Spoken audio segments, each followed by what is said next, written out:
At exactly 6:14 a.m. on a sweltering, hazy morning in the Persian Gulf, 3 Iranian F-14 Tomcats dropped below 2,000 feet and aimed their noses directly at the USS Gerald R. Ford. No radio contact, no identification squawk, no warning, just 3 aging relics of the Cold War screaming toward a 100,000-ton nuclear-powered fortress at 450 miles per hour. The pilots had trained for years for this specific moment. They believed that speed, surprise, and raw aggression would finally rattle American nerves in these contested waters. They thought they were the hunters closing in on a sleeping giant, ready to send a message the world couldn't ignore. They had no idea they were actually flying straight into the most sophisticated overlapping air defense network ever put to sea. The trap was already set before their wheels even left the runway. The Gerald R.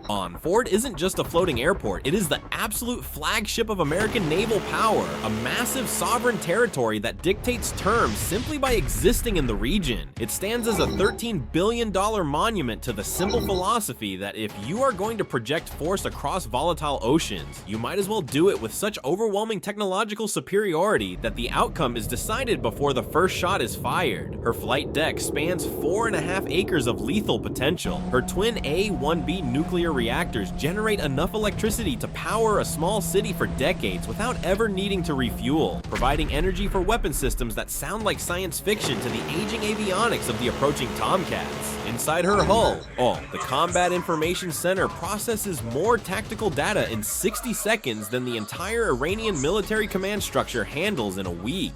Every system aboard represents the bleeding edge of naval warfare technology. The Iranian pilots thought they were challenging a ship, but they were about to receive a harsh education in the reality of modern warfare. The first true contact appeared on the Ford's screens at 47 nautical miles. This isn't your grandfather's rotating dish antenna that blindly sweeps the horizon. The AN/SPY-6 is an active electronically scanned array, a masterpiece of engineering with 37 radar faces working in perfect, terrifying coordination. It tracks over 1,000 targets simultaneously while generating three-dimensional pictures sharp enough to distinguish a fighter jet from a commercial drone or a flock of seagulls at ranges exceeding 200 miles. It punches through atmospheric interference, sees through electronic jamming, and defeats low-altitude approaches that would confuse lesser systems. It turns traditional stealth advantages into mere minor inconveniences. The Iranian pilots thought they were executing a masterstroke, hugging the wavetops to exploit radar shadows and the confusing clutter of the Gulf's surface traffic. They assumed the salt spray and low altitude would mask their approach. They were wrong. The SPY-6 had them painted, tracked, and vectorized before they had even leveled off from their initial descent out of Iranian airspace. The computer algorithms had already calculated their probable flight paths, fuel loads, and intent. Their precious element of surprise, the very foundation of their mission, existed only in their imagination. Inside the Combat Direction Center, the atmosphere shifted instantly from routine boredom to razor-sharp focus. Dim blue light bathed the rows of operators hunched over their glowing consoles, casting long shadows across the deck. There was no panic, no shouting, just the quiet, rhythmic hum of established process. A petty officer calmly tagged the unknown contacts. A tactical action officer verified the tracked data with a single keystroke. Within 45 seconds, the entire carrier strike group knew exactly where those F-14s were, how fast they were moving, and precisely when they would enter weapons engagement range. The Iranians were still 12 minutes out from their target. To the highly trained crew of the Ford, that duration felt like a lifetime. It was plenty of time to wake up, pour a fresh cup of coffee, check the systems one last time, and systematically prepare to ruin someone's morning. 6:17 a.m. The order came down from the air boss. Launch the alert fighters. On the flight deck, controlled chaos erupted into action. Yellow-shirted aircraft handlers sprinted across the non-skid coating as 2 F/A-18E Super Hornets rolled toward catapult positions. The Ford's new Electromagnetic Aircraft Launch System hummed to life. Unlike the steam catapults of older carriers that shudder and hiss, EMALS uses linear induction motors to accelerate aircraft from 0 to flying speed. It means smoother launches, less stress on airframes, and critically, faster cycle times between shots. A steam catapult needs minutes to reset. EMALS needs seconds. The first Hornet hit the catapult shuttle. 3 seconds of system checks. Green light. The pilot slammed to full afterburner. 270 feet of electromagnetic acceleration compressed into less than 2 seconds. The Super Hornet screamed off the bow at 170 miles per hour, climbing hard toward the approaching threat. 12 seconds later, the second Hornet followed. Call signs Viper 1 and Viper 2. Their mission was simple: intercept, identify, and shadow. Do not engage unless fired upon. The rules of engagement were crystal clear, but everyone understood that clarity tends to blur when foreign jets are diving at your ship. 6:21 a.m. The situation escalated. New contacts emerged on radar, climbing from Iranian airspace.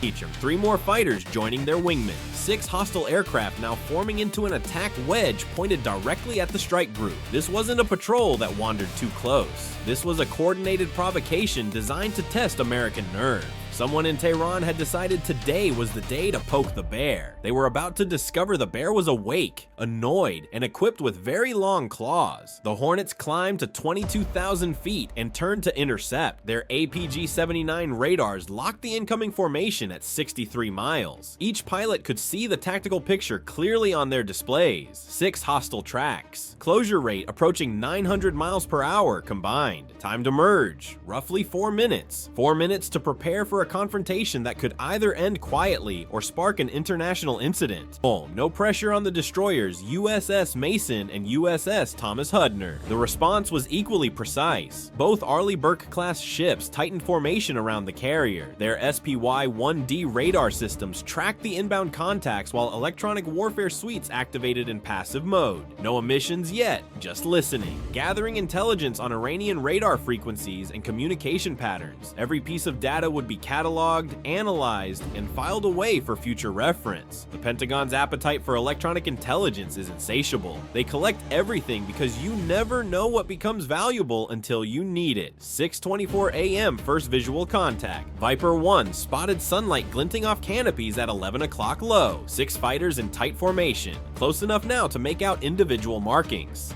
On Islamic Republic of Iran Air Force insignia, centerline fuel tanks, no visible weapons on external hardpoints, a deliberate choice, plausible deniability. They weren't here to fight, they were here to intimidate. The same game Russia plays over the Baltic, the same game China plays over Taiwan. Fly aggressive, claim innocence, hope the other side blinks first. Viper 1 keyed his radio, tally 6 bandits bearing 0905, Angels 12, nose hot. The Ford's tactical action officer responded immediately. Viper flight maintained defensive posture. Do not lock, do not engage, observe and report, copy, holding clean. What followed was 47 minutes of aerial chess played at 400 miles per hour. The Iranian formation split and reformed repeatedly. Individual jets broke away for diving passes toward the destroyers, pulling up at the last moment with afterburners blazing. One fighter rolled inverted and descended to within 800 feet of the water, close enough that its jet wash left a visible scar across the wave tops. Another climbed to 30,000 feet and circled slowly, likely gathering electronic intelligence of its own. Classic gray zone tactics, aggressive enough to send a message, restrained enough to avoid crossing the line into open hostility. Through it all, the Hornets maintained perfect discipline. They shadowed without crowding, tracked without locking, communicated without escalating. Every maneuver was recorded by sensors across the strike group, multiple angles, multiple frequencies. A complete tactical picture that Iranian command would never see. The Americans weren't just defending, they were learning. 6:39 a.m.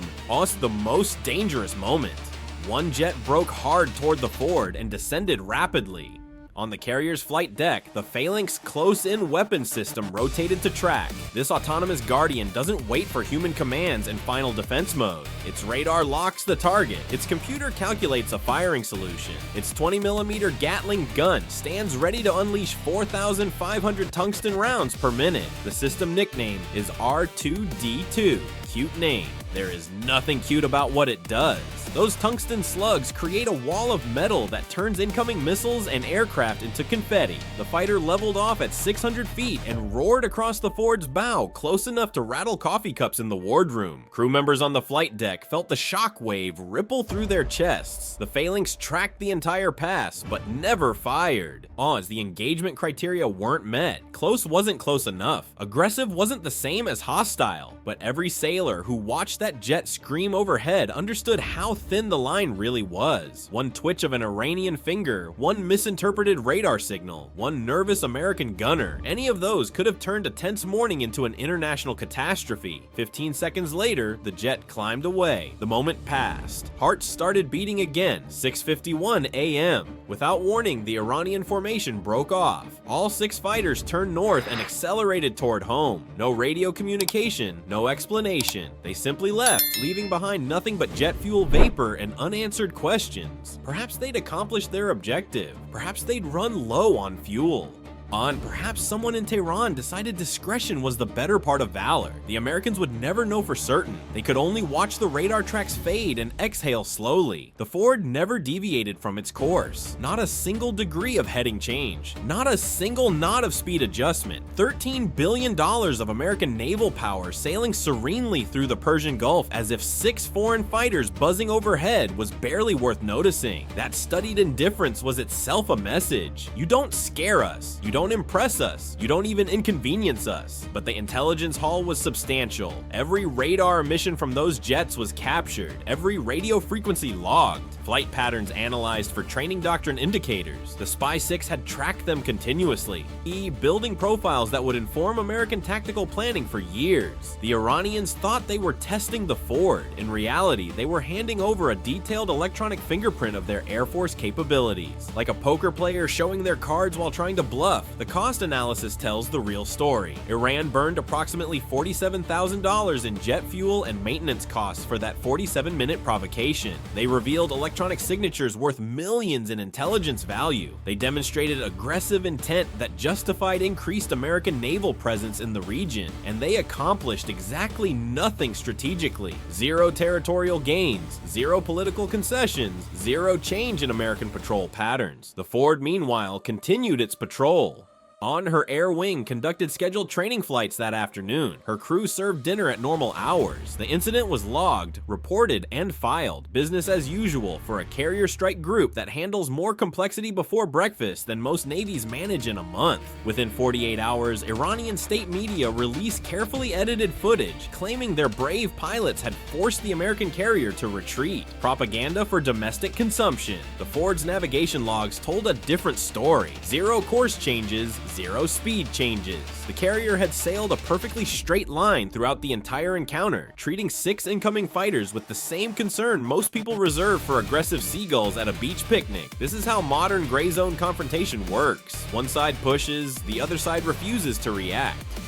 Nobody fires a shot, but messages are exchanged in radar returns, flight patterns, and the cold calculus of what each navy is willing to risk. Tehran wanted to prove they could challenge American dominance in their backyard. What they actually proved was that challenging a Ford-class carrier strike group with 40-year-old airframes is like challenging a chess grandmaster while announcing your moves 3 turns in advance. The Gulf remained calm that morning. No missiles launched, no casualties reported, no international crisis ignited, just 6 jets flying home with empty gestures and full debriefs. While the most powerful warship ever built continued sailing south without breaking stride, some lessons are taught with explosions. This one was taught with indifference. And for Iran's naval command, that quiet dismissal probably stung worse than any missile ever could. They came looking for a reaction. They got a shrug. If you found this breakdown valuable, subscribe and share this video. Your support brings more untold stories of modern military operations to light.